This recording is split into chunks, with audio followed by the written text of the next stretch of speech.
Good morning. Morning, everybody. From Montana. Montana, repairs on the road. Yeah.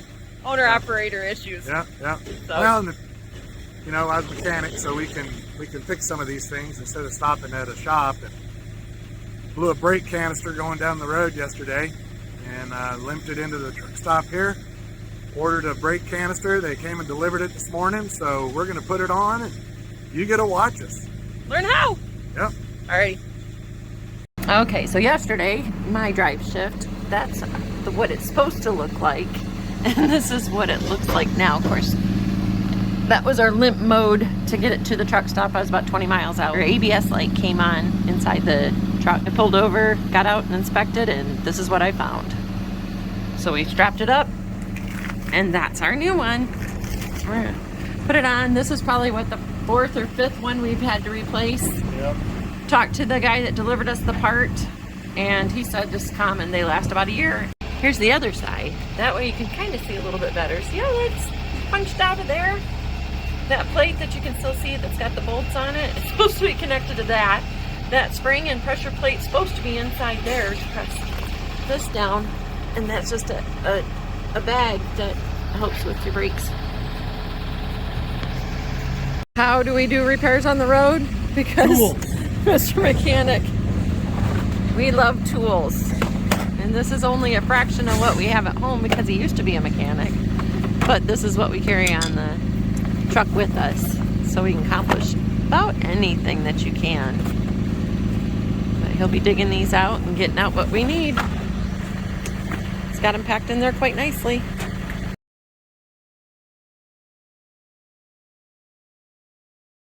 Okay. All right. Let's see. Old mechanic trick here. It's pretty tight. It's very tight. Or I'm pretty weak. But So you stack up your wrenches. There we go. Got it a little bit tighter. Now we'll back it off. There we go. so you made it a little bit tighter to back it off. Yeah, that way I knew how tight it was going to be, so I didn't go busting my hands. Let's see if this one. Yeah, ooh, that one broke loose. Nice. Sweet. Now, So what size wrench? this is a 15/16, Okay, so we got 1 15/16. and the bolts are attached to the canister, so at least you don't have to worry about them flopping, you know, trying to rotate on you and getting it from both sides. Right. And see, this is what the back side of the one that's still connected. That's what it's supposed to look like. And that's what we're working with over there. I'm just going to take the broken pieces off. Right? And then we've still got to... Now you can see one of the things we're going to have to do is if you look at the new canister, that rod's really long. It sticks all the way out here. Right. So I'll have to measure how long this is and cut the other rod to fit. Right up in here, where this pin goes through, is a cotter pin, and you got to straighten that out to be able to Pull it out. pull the clevis out. So he straightened it out, pulled out his pin, turn it sideways. There you go. See how it is? Let's see. Or a cotter pin, I mean. And then you So you just just had to straighten it. wiggle it around till that pin works its way out, Washer. and There then you the go. whole thing comes Yay! off. And there's the rest There's of the it. broken piece. There you go.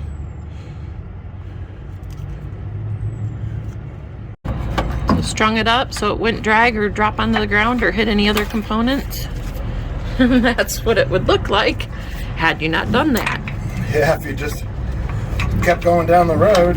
It'd be bouncing, womp, womp, womp, womp, and then you'd have some, just more damage unnecessarily. You want to pay attention to is which of these lines go to which side.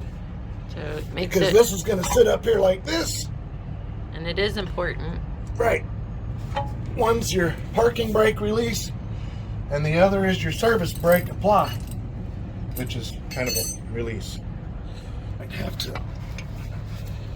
So now he's got a 3/4 inch wrench to take the air lines off of the axle chamber. And the 7/8 to hold the line. 3/4 to turn it.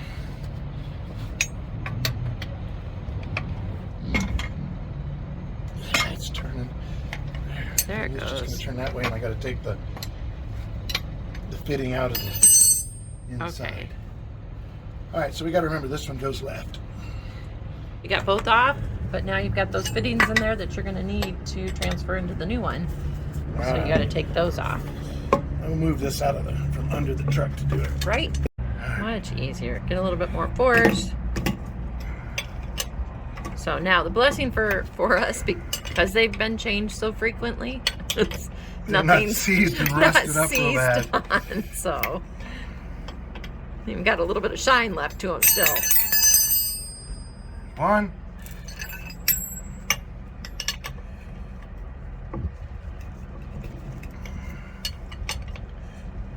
There's the other.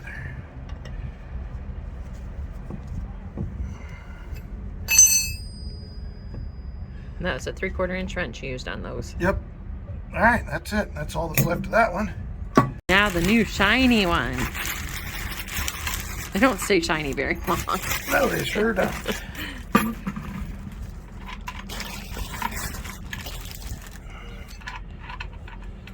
What are you doing? All right, we're getting this set up because what we got to do now is we're going to have to trim this to match the length of the other one, the old one, since these are kind of universal. They don't make them specific for each one of the trucks specifically. So what you do is you're going to set that up and approximate how tall this is. So what I'm going to be doing is trying to figure out, approximate where this is going to rest and how long to cut this shaft off to match this one. Now, one thing that you want to do before you cut anything, because you might booger up a few threads, is always run the nut all the way down past where you're going to cut. So after you cut, you can back the nut off and it cleans the threads up. Pro tip. Pro tip there. Hashtag pro tip. Yep. Hashtag been there, done that. Only 4 or 5 times. Hashtag learn the hard way. I'm a quick learner. Right. So just taking this off, just going to do a double check. It's like measure twice, cut once. Right? There we go. Look that loose. So that one's kind of boogered on there a little bit. Right.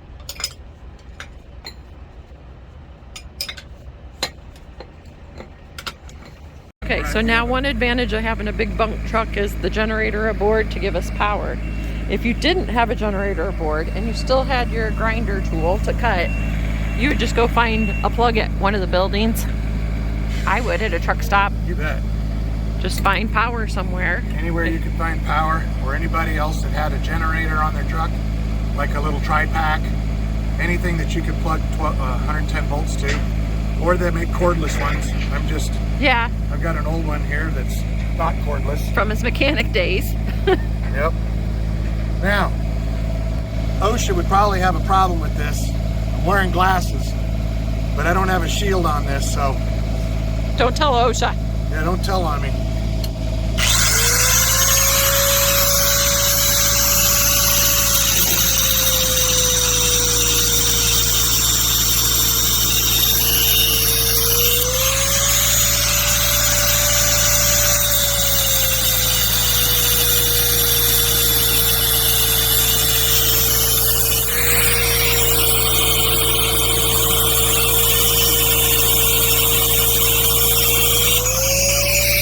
Okay, now that you got it, reuse that old piece like we had spoke about. And putting all the pieces I parts use that in. nut to clean up the threads a little bit where I cut it there.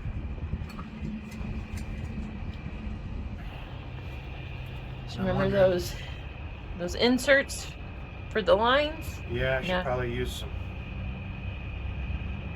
some kind of sealant. Looking at these things, they definitely are part of my air system, and I'm thinking there's a little bit of sealant on them, so I probably ought to go inside and get some pipe dope. Pipe dope. Yep, that's literally what it's called. Okay, so when he said inside, he literally meant inside our truck, not inside the shop. Right. And this is how we've got one of our Advantages cabinets. of having a big house is being able to have spare stuff, tools and equipment and so on.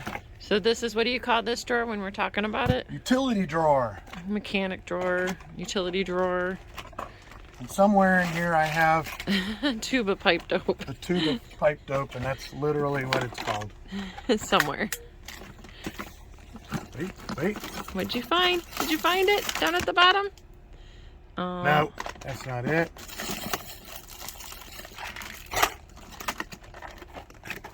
We got a little bit of where is it everything. at? Yeah, We man, could play I'm MacGyver. trying to rearrange my drawer. I think we could play MacGyver. I know I have it in here. Silicone grease. All kinds of, oh, here we go. Look at, there's more tubes of stuff. Pipe joint compound. That's not pipe dope. But that's what I'm looking for. Usually, it used to be in the day, it said pipe dope. Okay, hold tight. That's what you need. Sealing and lubricating thread pipe. Right? Found it. Now you gotta put all that stuff back. Right? What a mess. Okay, got our pipe dope. Or the technical name. I haven't used any dope in a while. I gotta mix it up. Alright. Now, can you find this stuff in the truck stops? I think so. Or is that more an auto parts store for sure? No, I think you could find it in truck stops. We just happened to, you know. I bought it for the last time we did this. So you But anytime you use airlines, it's a good idea to seal them. Because, no leaky. right, DOT frowns on air leaks. And it doesn't take a whole lot. That's actually plenty. Alright, back to gloves. Right. So we got the pipe dope on. Just gonna snug those down. Ooh, the other thing I gotta do is what they call cage the brakes, Yeah.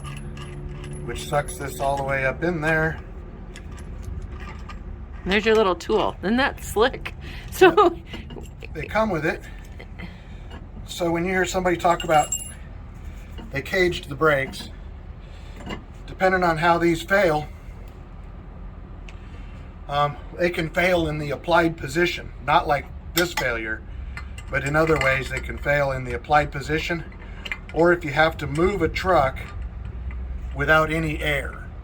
If they're going to tow it and it lost all of its air and you got to move it off the side of the road or let it roll somewhere, this is called caging the brakes. And these brake drums all come, brake canisters all come with a cage bolt when they first get you. So this fits in there, that hooks inside of the spring because this is a spring brake that applies it. And so you're going to stick that, your washer. It's nice that it comes with all of this so that you can do it all the first time. okay, so when you cage a brake, what are you doing? I'm pulling the spring that's inside of here that applies the brakes. When you pull your parking brake, it releases all the pressure, and this spring pulls against this and applies the brakes. Okay. So in a lack of air pressure, the brakes automatically apply. So that I can, since the brakes aren't applied right now, and I want to adjust this to where it's going to be the correct length, this needs to be pulled down, and I could cage this one in order to do this. But it's easier to cage the new one, yeah? Yep, it's easier to cage the new one, and I need to have it caged in order to set it up. So you use what you have on hand. We don't have a vise board, so we're just using the trailer. Right? So Normally they would hold this into something else, and they'd probably use an air tool. That's your air tool. That's my elbow. What are you kidding? No, that'd be. It takes a lot of pressure to pull that spring up so that I can release the brakes manually.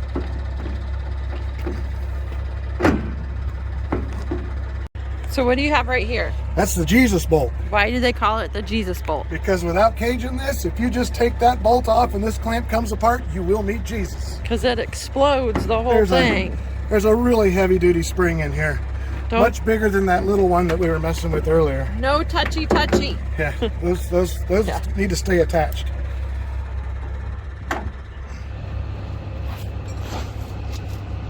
Let's get our pin in there. Let's see how far I gotta go. Okay, so you got it in. I just used an old nut to hold it up there. We got new nuts Yay! and washers. So it's just reassembly. It's putting back in, which took out. Yeah, It's new style. mechanic world, they call this reverse procedure. There you go.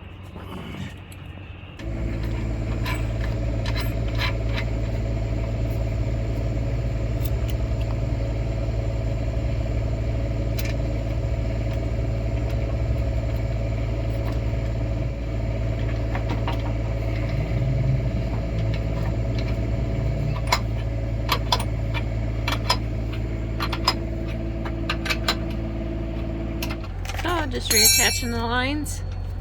In this canister, you can see it's even labeled for you, so that makes it kind of cool, as long as you know which lines are which.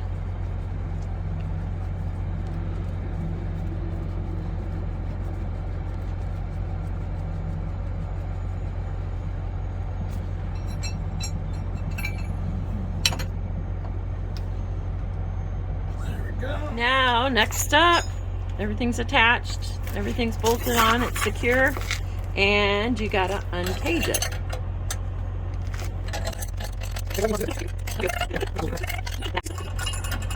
There you go. Yay! Yay! Okay, one more time. Yay! There we go. And then Pretty take awesome. your cage bolt.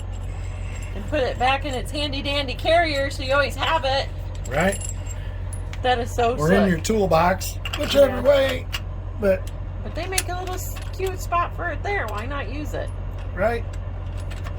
Restow your cage bolt.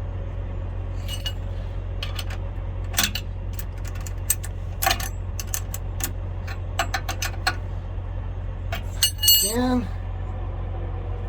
Plug back in so the dirt and grime doesn't get in there. And then hope you did everything right. Probably There you go. Shiny just like new. Brand new.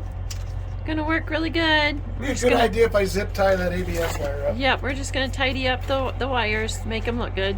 So I'm just gonna zip tie up the ABS wires. Make sure they're secure and snug and not gonna travel, rub, break, get caught on something. Sano job, baby. Right? Love it. Ta-da. Yay!